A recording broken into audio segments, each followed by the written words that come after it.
Vamos voltando a falar de campeonato brasileiro após essa derrota na Sul-Americana e o Gabigol como uma esperança de gols para o time celeste. Ele chegou ao Cruzeiro com uma moral danada. Uma apresentação cabulosa no Mineirão para mais de 40 mil torcedores. O atacante carrega o gol no apelido e logo ganhou música.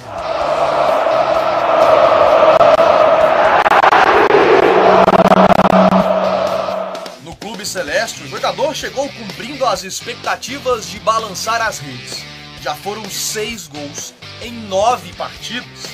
Logo na estreia do Brasileiro, ele já deixou claro que vai ser essa referência.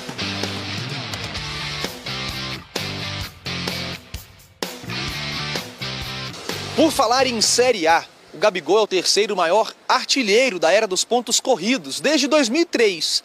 Ele já marcou 114 vezes. Está atrás só do Diego Souza com 130 e do Fred com 158. Em atividade, é o que mais balançou as redes. Eu tenho 28 anos só, né? Parece que eu tenho mais, mas eu sou muito novo, mas creio que eu vivi bastante coisa. Se eu for olhar para trás na minha carreira, é uma carreira vitoriosa, uma carreira com números expressivos. E creio eu que eu estou no meu melhor momento, não só dentro de campo, mas também fora, como pessoa. Muita gente fala que minha temporada, a última, não foi tão bem, mas mesmo assim tão bem. Eu ganhei 2 títulos e fui muito importante na final. Então, se for não tão bem, ganhar 2, né? Mas, por outro lado, o jogador vive a expectativa do julgamento do recurso de doping, ainda quando jogava no Flamengo no ano passado. Esse julgamento vai ser hoje e o resultado deve sair amanhã. Ele pegou a punição até o fim deste mês e joga sob efeito suspensivo. Se perder o recurso, o atacante vai ter que cumprir suspensão até o dia 30. Num momento de voltar a vencer e recuperar a confiança, nada melhor do que ter o artilheiro liberado, né? Fez um gol importante no Campeonato Brasileiro, mas passou apagado e despercebido no jogo contra o poderoso União Santa Fé, que o Cruzeiro perdeu, né? E sim, é um sarcasmo que eu estou fazendo aqui, porque é um absurdo o Cruzeiro com o investimento que tem ir lá na Copa Sul-Americana e perder da forma que perdeu para um time de qualidade muito inferior, com investimento muito inferior do que o Cruzeiro. Então, a torcida tem uma grande expectativa. Tá na hora de começar a corresponder, viu, Gabriel? Então, Hugão, próximo desafio também tem a ver com um tabu. O Cruzeiro não vence o Inter há 9 anos. Pode colocar aí na seção de destaques do noataque.com.br.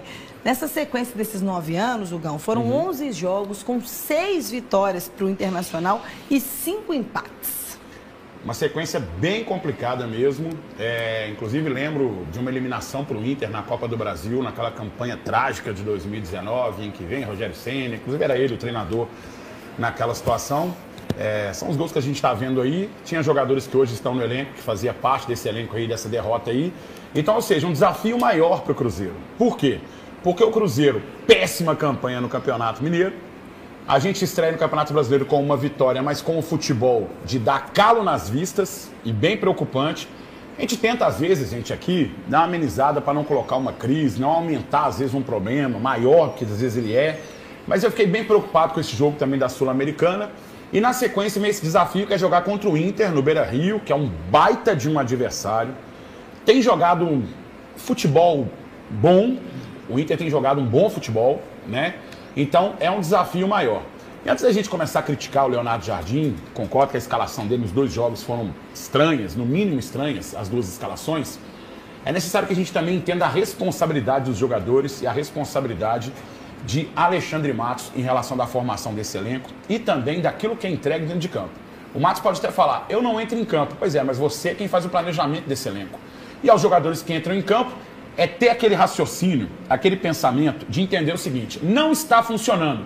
Vamos mudar a história desse jogo? Eu acho que falta muito desse jogador. Eu falo muito com meus amigos que eu estou, graças a Deus, de ter visto ali aquela geração dos anos 80, dos anos 90 e do início dos anos 2000 também, que eram jogadores que pensavam o jogo. Hoje em dia parece que todo mundo muito mecânico. A ordem é dada e ninguém pensa o jogo. Ninguém olha isso pro jogo para mudar a história de uma partida. De 6 gols, Hugão, o Cruzeiro empatou 3-3 com o Bragantino, mas se mantém na liderança do Sub-20. Bebê, agora eu vou te falar.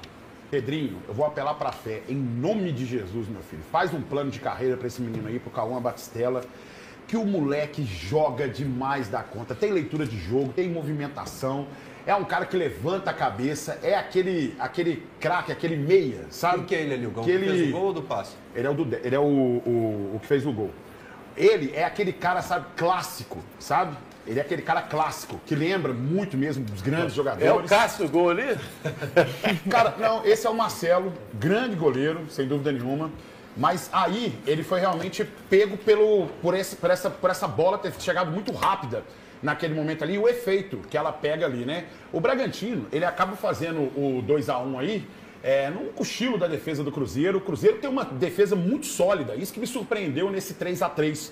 Porque é uma defesa muito sólida e um time muito equilibrado, tanto defensivamente quanto no ataque. Então o que acontece é o seguinte, a gente observa que o meio-campo do Cruzeiro é um meio-campo que se articula muito bem, exatamente por causa desse garoto, gente, o Batistella. O garoto, pelo amor de Deus, ele se movimenta o tempo inteiro.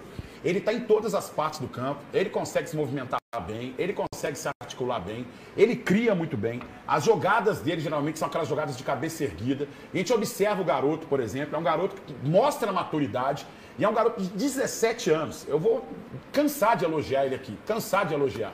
O time do Bragantino é um time muito bom também, time muito bom, com muitos garotos já vão estourar a idade de 20 anos, já estão sendo procurados por outros clubes, deve ser aproveitado também pelo Seabra, algum desses garotos, agora no Campeonato Brasileiro, né? E aí, o pênalti que foi marcado, que muita gente questionou, falou que não e tudo, que tinha sido fora da área, o Kenji bateu, marcou, e o Cruzeiro empata em 3-3, mas gosto muito da campanha do Cruzeiro e acho que tem que ser esse o pensamento.